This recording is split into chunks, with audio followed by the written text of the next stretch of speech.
Verso 6 do capítulo 2. Arjuna continua a falar com Krishna. Não sabemos o que é melhor para nós, se deveríamos conquistá-los ou eles nos conquistar. Os filhos de Dhritarashtra estão face a face conosco. Se nós os matássemos, não deveríamos desejar viver? Vamos ao significado. Lembrando que os significados estão sendo traduzidos aqui por Maharishi Mahesh Yogi, na visão dele. Isto mostra a visão altruísta de vida de Arjuna. Se é para ele desfrutar do reino, ele quer que esta alegria seja compartilhada por todos aqueles que lhe são queridos. E se não pode compartilhar isso com eles, ele prefere renunciar ao reino junto com todos os outros. O verso traz à luz o modo de pensar de um homem de consciência evoluída. Arjuna, o nosso arqueiro querido, nosso príncipe, percebendo a gravidade da situação, está preocupado com a responsabilidade que pesa sobre ele. Ele pensa sobre as consequências da vitória ou derrota e não encontra justificativa nem mesmo para uma vitória de seu lado e se está o privar de seus entes queridos. Ou seja, se matar vai ter a privação dessas pessoas.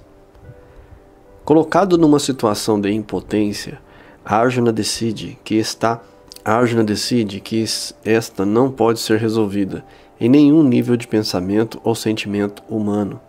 Então, ele se vira para o Senhor à procura da orientação divina. O verso seguinte mostra e registra o desamparo do maior arqueiro de todos os tempos, os sentimentos mais inocentes e sinceros de entrega de um homem ilustre e sábio. Aqui o verso fala muito sobre a personalidade de Arjuna. Se você está um pouco perdido, gente, é uma playlist, tá? Tem todos os outros capítulos aqui. Para quem estiver acompanhando todo o estudo, vai poder estar verso a verso ligado e entendendo o que a gente está falando aqui, né? Começou esse diálogo com Krishna. Krishna provocou ele, né? Vocês lembram, né? Puxou ele no sentimento de coragem, né? Deste príncipe, né? Mexeu com o brio dele, né? Para que ele despertasse, quebrasse um pouco daquela atmosfera de amor que o próprio Krishna emana e que acabou envolvendo os pensamentos de Arjuna. Mas agora Krishna situa ele de volta, coloca ele no lugar e ele começa a argumentar com Krishna, né? Porque ele não quer matar seus parentes na guerra. Porém, já falamos, né, que os parentes haviam provocado uma grande injustiça, né, pegando a princesa, que seria a rainha, né, e despindo a princesa Draupadi, e tentado arrancar as roupas dela dentro do palácio, na frente de todo mundo, para fazer ela passar vergonha. Porém, por um milagre, Krishna faz com que os panos da roupa dela nunca acabem, embora os príncipes puxem até cansar a roupa dela, e ela fica no centro como uma refulgência, né, brilhando, os tecidos não acabando nunca, né? Mas vamos ao verso 7, para a gente continuar a nossa leitura e a gente ganhar um pouco de tempo. Verso 7. Arjuna continua a falar. Minha natureza atingida pela mácula da fraqueza, minha mente confusa sobre o Dharma, eu vos rogo, dizei-me decisivamente o que é bom para mim. Eu sou o vosso discípulo, ensinai-me, pois eu me refugiei em vós. Nossa, esse verso aqui é um dos mais importantes, tá? Do Bhagavad Gita.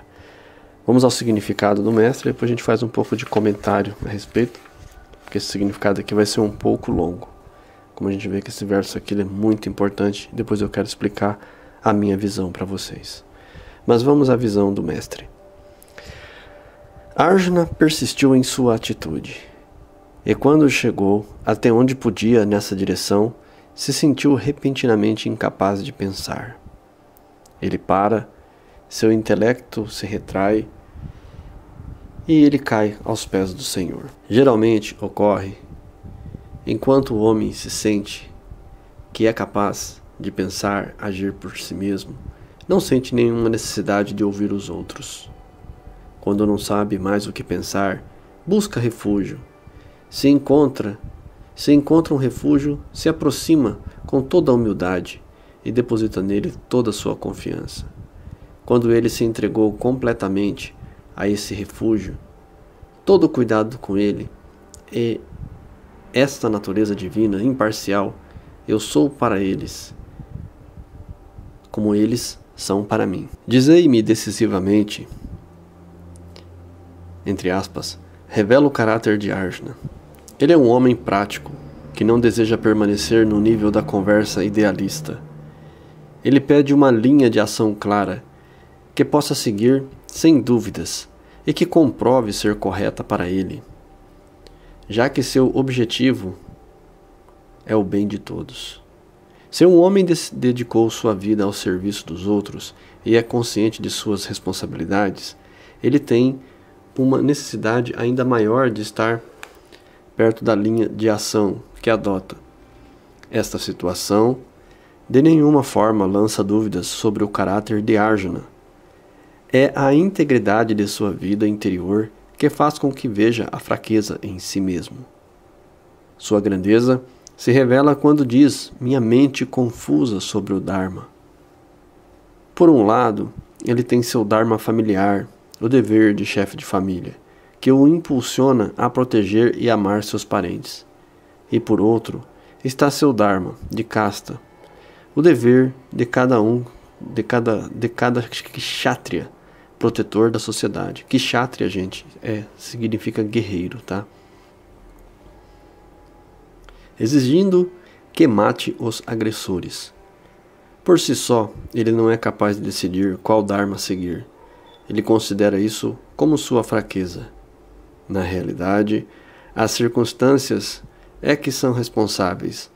Nenhum homem de sentimento e razão considera isso uma fraqueza de Arjuna.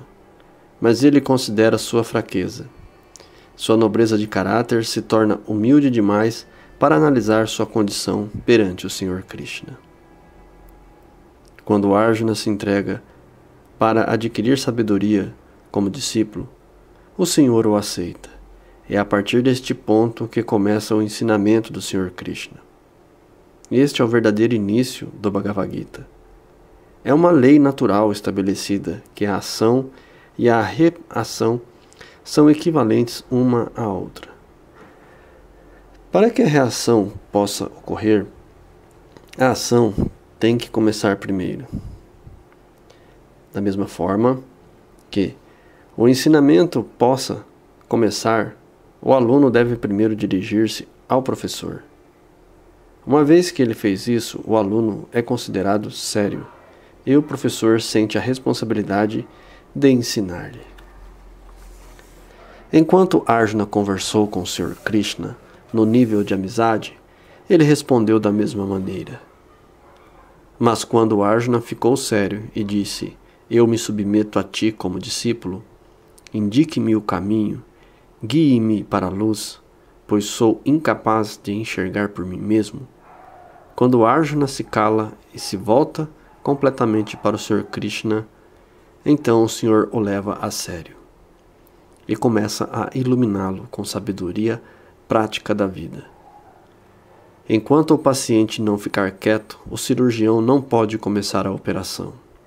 Somente quando o paciente se submete ao cirurgião para que faça da mesma forma como quer fazer, o que é, o cirurgião se sente à vontade para operar. Este é o grande segredo do sucesso. Quando se procura a orientação dos outros, em qualquer área da vida, e a sabedoria da paz e felicidade na vida, a sabedoria do sucesso no mundo, da liberdade da escravidão, é o maior segredo da vida. Vou repetir de novo, gente, para que você preste atenção. Este é o grande segredo do sucesso, quando se procura orientação de outros, em qualquer área da vida, e a sabedoria da paz e felicidade na vida, a sabedoria do sucesso no mundo e a liberdade da escravidão é o maior segredo da vida. É Brahma Vidya, o conhecimento supremo, Naturalmente, só pode ser dado àqueles que estão, no mínimo, desejosos de recebê-lo. A disposição deles é julgada pela presteza em receber, que por sua vez é julgada pela total atenção deles em sincera devoção ao Mestre. A fé torna o estudante um bom assimilador de conhecimento. A devoção o deixa livre de resistência e, ao mesmo tempo, influência de seu coração do Mestre, de onde jorra o fluxo de sabedoria. A devoção por parte do discípulo cria afeição no coração do Mestre. Quando o bezerro se aproxima de sua mãe, o leite começa a fluir de sua teta. Portanto, para que um bezerro beba sem esforço, esta é a glória da devoção e da fé do discípulo. Ele se entrega aos pés do Mestre e encurta o longo caminho da evolução. O resultado da entrega sincera de Arjuna ao Senhor Krishna foi visto sem demora por meio de seu ensinamento, tanto teórico quanto prático. Ele ajudou Arjuna a se libertar de seu estado de paralisação. Ao final do breve diálogo do campo de batalha, Arjuna se tornou um yogi, um bhakta, um jnani, e estabeleceu-se. Só para vocês entenderem aqui. Yogi, um homem integrado. Bhakti, um devoto de Deus. Um jnani, um iluminado. Estabeleceu-se na plenitude do intelecto resoluto, em grande habilidade na ação e na liberdade eterna da existência. Para chegar a esse estado, Arjuna teve apenas que se entregar aos pés do Senhor. Entrega não significa passividade cega. Em todo o Bhagavad Gita, Arjuna continua a fazer perguntas, pois quando o estudante impressiona o mestre com sua sinceridade, adquire total liberdade para perguntar qualquer coisa. Em um relacionamento dessa qualidade, entre quem ensina e quem aprende, a tarefa de ambos se torna fácil e livre de resistência. A sabedoria flui espontaneamente de um para o outro. Tendo-se entregado, Arjuna, no próximo verso, mostra claramente o atual estado de mente. O caminho da entrega não permite nenhuma reserva. Pessoal, dentro da nossa leitura hoje aqui, queria salientar alguns pontos aqui, tanto do Bhagavad Gita quanto as palavras do mestre que fala aqui, da importância, dessa abertura, dessa entrega. Quando você se abre, você está com vontade de aprender, o quanto fica mais fácil para este mestre ensinar essa pessoa. Mas dentro daquilo que a gente estuda, a maioria de nós aqui somos ressonantes, seguimos o trabalho do professor Hélio Couto, aqui fica um ponto interessante. Quando eu trago aquele sentimento, aquele pensamento da palavra soltar. Soltar, todos nós sabemos que significa render-se. E rendição, no sentido mais pleno da palavra, é quando a gente deixa o nosso ego de lado, e baixa a nossa guarda e resolve aprender com a vida. Aprender qual caminho a gente deve seguir, qual caminho a gente deve tomar. Isso é muito importante para a gente, porque enquanto a gente está na plataforma do ego, se sustentando, a gente não aprende. A gente não é convidado a esse aprendizado. E quando a gente também sente dentro da nossa voz da consciência, através da centelha divina, algo divino dentro de nós mostra o caminho.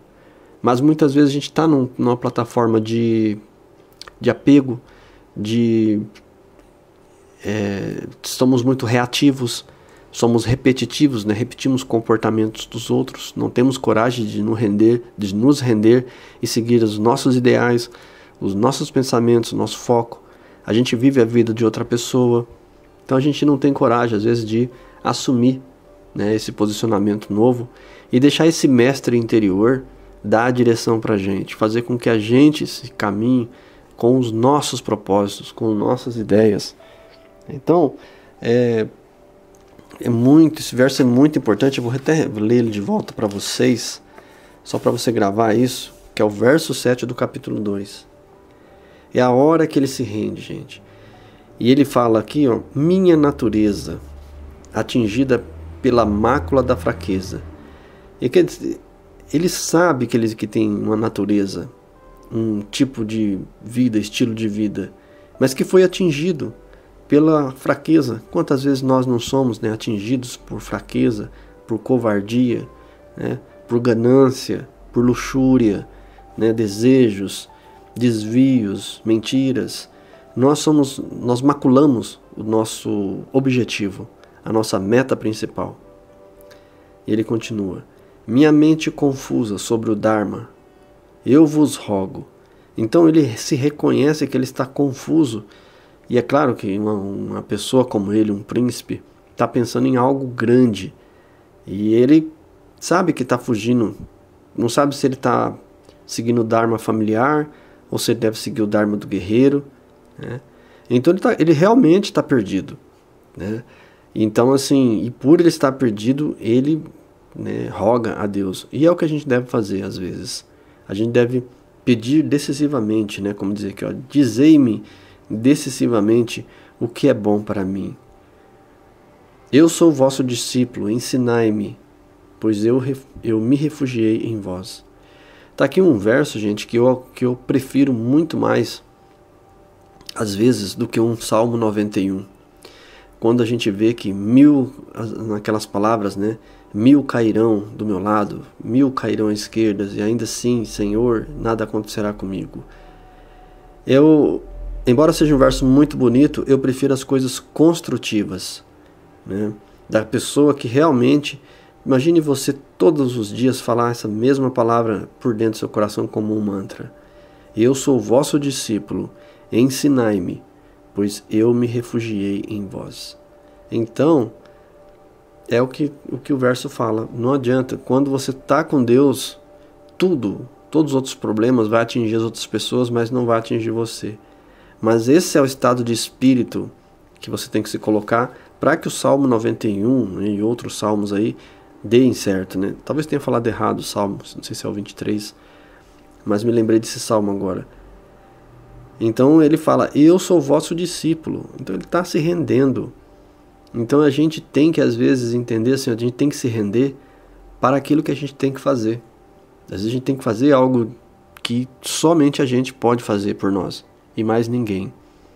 Mas mesmo assim, eu tiro por base quando alguém vai juntar dinheiro, por exemplo. Como é difícil muita gente juntar dinheiro, né? Muita gente não consegue juntar dinheiro. E infelizmente isso é muito mais comum do que a gente pensa. E isso é uma prova de que você não está rendido aos seus objetivos, não está rendido à sua disciplina, ao seu comportamento, aos seus hábitos de evolução do dia a dia. Bom, vou encerrar por aqui, tá? Na aula que vem a gente continua no verso 8. A gente leu 2 versos aqui, e assim cada aula a gente vai pegando pouco a pouco da história, ok? Serenidade profunda em seu coração, eu me torno você.